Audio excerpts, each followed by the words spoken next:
Hi students, today's session is on delegated legislation. Before I start, there is a famous Netflix series about a boy in America at a college or high school who drew phallic symbols, allegedly, on vehicles. The whole series goes through this and discusses how he was framed for it. Now there's conspiracy theories about who did it. I believe there was one of those written or drawn today. And as normal, I'll refer to the black ball for the answer. Who could it have been?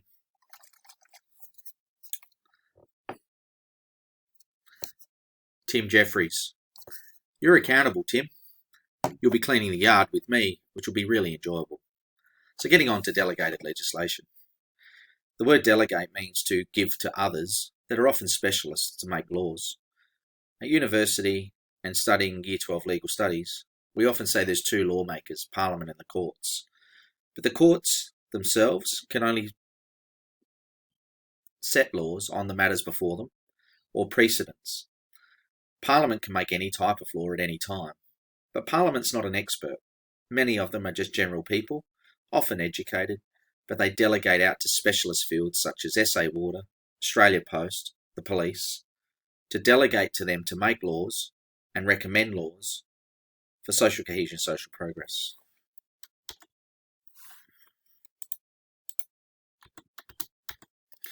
It says there that laws are made by the executive. It's often cabinet and ministers are given portfolios, and one could be the local council.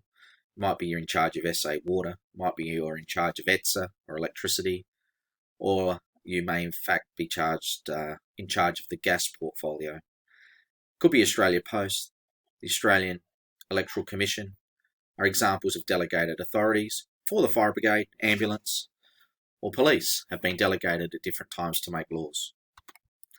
Why does Parliament delegate?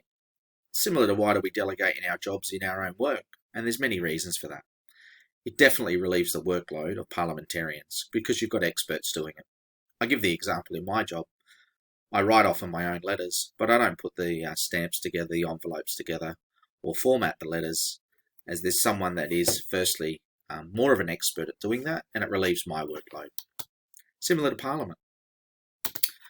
It decentralises the workload and it shows a fairness to go to other, factions such as council to make laws that are important to them and their constituents.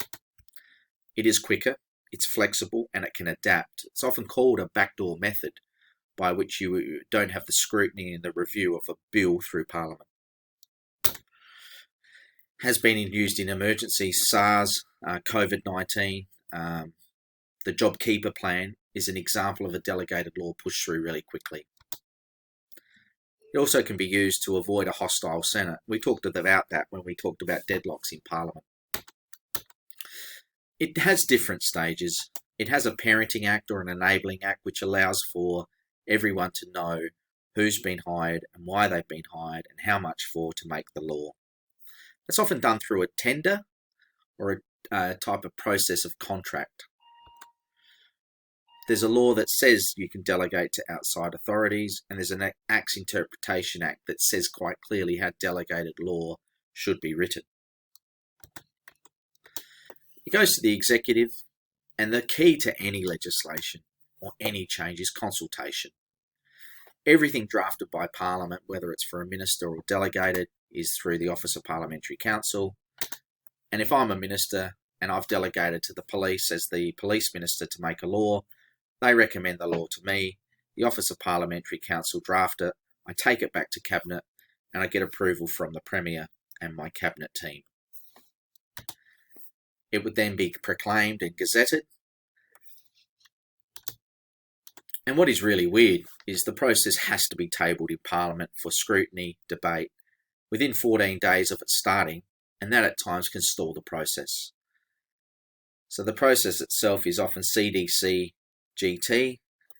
You may have learned different acronyms, but you do need to know the stages of delegated legislation.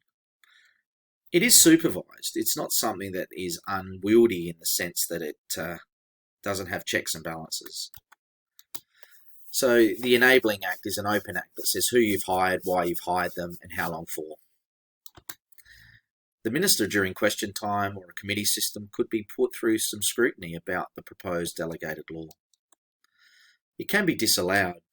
One house may pass a motion to disallow the delegated law, and the reasons for that include: it's ultra-virus, it goes against the Act, it's acting outside its power or the Enabling Act, it might be a law that needs more scrutiny and committee work through legislative bill through Parliament, and was it politically motivated, therefore it's stalled.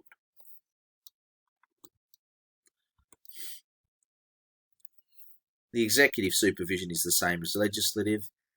The word ultra-virus means, does it go against the Constitution? Is it acting outside its power?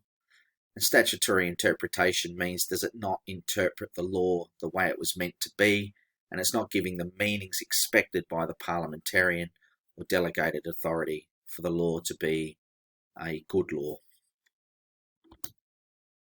Strengths of delegated legislation, they're the same as why we do it. Specialisation, it's quick, it's speedy, it's a less scrutinised method. The weaknesses, again, are up to you. They outline them in your book. Many say it's not representative government and it's quite a sneaky or a underhanded way. It's often unelected people making laws, goes against representative government, and it doesn't have the review and checks and balances of a normal bill through Parliament. So I hope you got a fair bit out of delegated legislation. What we're going to have a look at now is, I was asked by the class to go through the cubes as to what are possible occupations for each of them. So I'll go through them today. I've rolled the dice and we'll go through them. Number 1, Tess Bolton. Looks like a crying baby to me. We're thinking working with childcare. Angelina, a true angel. Working with people, probably a lawyer, counselling, big heart. Amy Carroll, with that smile and beautiful personality. Looks to me, working with children, kindergarten children.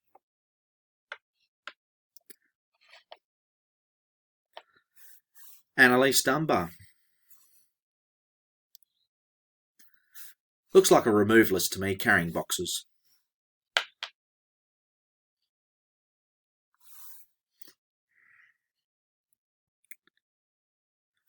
Tyler Eden, has to be a philosopher, deep thinker.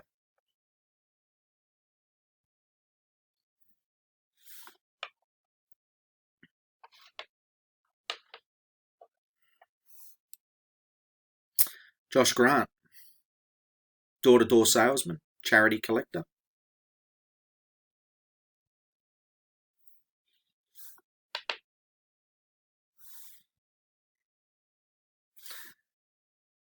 Declan Grogan,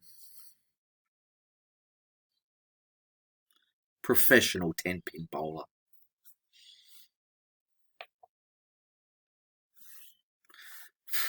So suited, this one. Grace Gunn, the laughing hyena. Animation voiceover. Tim Jeffries, world famous, should have been on Netflix for his latest misdemeanor.